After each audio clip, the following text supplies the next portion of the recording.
Welcome back, everybody. This is the wrestling figure historian here, taking a look at the history behind the figures. Once again, we're going to be taking a look at another figure from the Wal-Mart exclusive Flashback series basic line. This one over here is Sergeant Slaughter. This Sergeant Slaughter over here comes with his headdress and sunglasses and comes in a nice camouflage shirt with the black tank top and his khaki pants. This came from a rather controversial time in the WWF in 1990-91. This was during Slaughter's heel turn when he became an Iraqi sympathizer and an anti-American turncoat.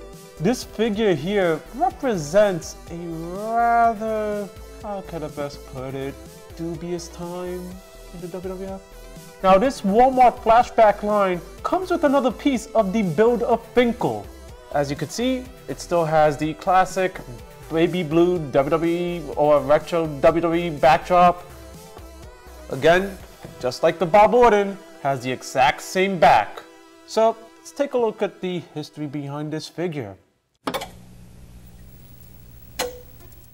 Upon his return to the WWF in 1990, Sergeant Slaughter had felt that the country that he loved, the United States, had become soft and praised the leadership of the Iraqi leader Saddam Hussein. With that, he developed a rather brutal in-ring style with the use of the camel clutch and probably one of the dumbest finishes possible, the Atomic Noogie.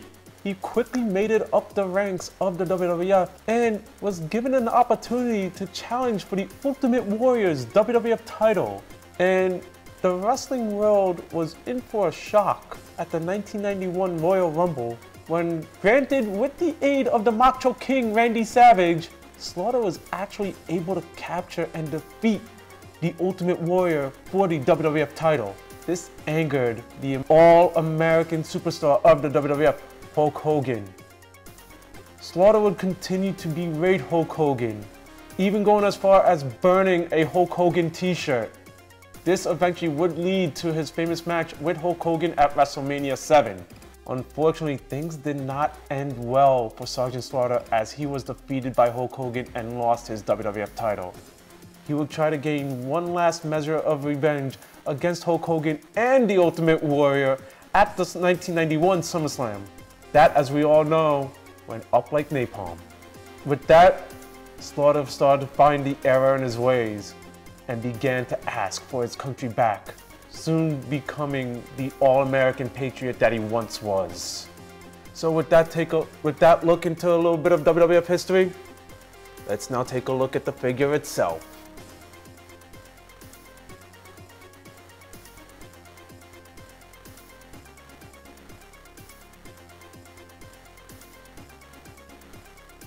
Here we go, guys. This is Sergeant Slaughter out of the box. Like I said, this does come with pieces to the build of Finkel, and it comes with his arms. I have been reading online that there is a chance he might only be having one arm. But as you can see, both arms are here, so we don't have to worry about that. And now let's take out Sergeant Slaughter. So now, here is Sergeant Slaughter. Full with headpiece and glasses. I won't lie, when I was trying to figure out where exactly in the timeline this falls, this exact attire, unfortunately I really did not find a one-to-one replica part. This really though is a combination of two storylines.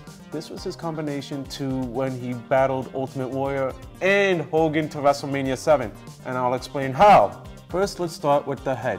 Removing all the accessories. Just like before, we have a pretty good one-to-one head sculpt with Sergeant Slaughter, where we could take a look at the portrait that they used for Sergeant Slaughter. It's basically one-to-one with the facial features, his look. You could tell at the top of his head, his receding hairline and his comb over, which at that time he did have. So I'm gonna have to say, the head sculpt, beautiful job. Comes with his usual sunglasses, which are a nice touch, but I could tell you right now, when he came to the ring for his match against the Ultimate Warrior, he did not wear his sunglasses. Also, I don't believe he wore his sunglasses coming down to the ring also for his match with Hulk Hogan. So, not gonna lie, these sunglasses are useless. Now, he did come down to the ring with a headpiece for his match against the Ultimate Warrior. But, another problem with that, as you can tell, this is a white headpiece. Against the Ultimate Warrior, he came down in a more red and white style headpiece. So, I like the fact that they still gave it to him to throw a nod to that match. But, it's not correct. Let's talk about now the attire. Now, this is now where it's going to start to get a little confusing. First of all, with his attire. Now, as you could tell, the tank top is sculpted, which is a nice touch. So you could tell the difference between the two. It has the green camouflage shirt underneath the tank top, which actually was reminiscent to his match with Hulk Hogan as he wore this attire. Of course, he has the black wristbands as well. Like Bob Orton, he has the new style of articulation, which I do like. I prefer these on all the Mattels. But there's also one thing missing. No elbow pads. During this tenure in the WWF, Slaughter was always wearing red elbow pads. Mattel did not give them to him. I don't know why, but I guess that's what they decided to do. They decided to give, I guess, the accessories rather than the elbow pads. That could be cross-cutting, I don't know why. But I would have liked it if they gave him the elbow pads just to give that little touch of authenticity. Now again, let's go back to his lower body. This is gonna be, again, a bit of a mess. Slaughter did come out to wrestle Hulk Hogan in this style of pants. But, unlike the entrance attire used for the Royal Rumble, he came out in a full military uniform against Hogan. And these pants went with said uniform. Against the Warrior, he wore his classic black tights. So, again, mixed match. His boots, the ones he wore against Ultimate Warrior, with the pointed toes, which was said to be a gift from Saddam Hussein, which, guess what, built a lot more heat.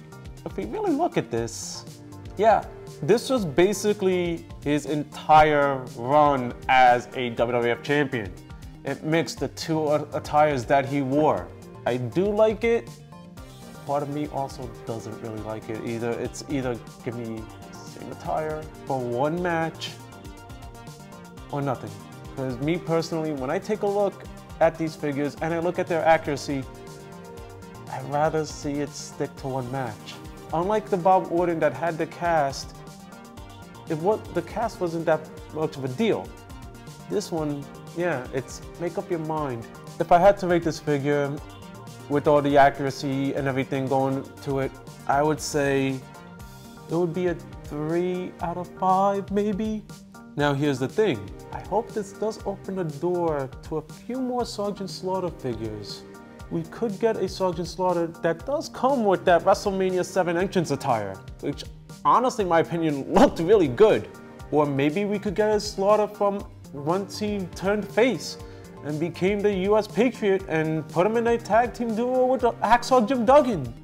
Who knows? We have gotten a few Iron Sheik figures. Why not now a Colonel Mustafa? Granted, yeah, this figure might not be too accurate, but the good thing is it does leave a few doors open for the future with other figures. And honestly, we did get for the elite version of the Flashback series, the Ultimate Warrior from Royal Rumble 91. So, not gonna lie, this figure does kind of mix up well with that figure. With that said, hopefully we do get a few more figures in the future that could relate to this Sergeant Slaughter. But, that's gonna be all for now. I'm the Wrestling Figure Historian, and here's a look at the history behind the figures.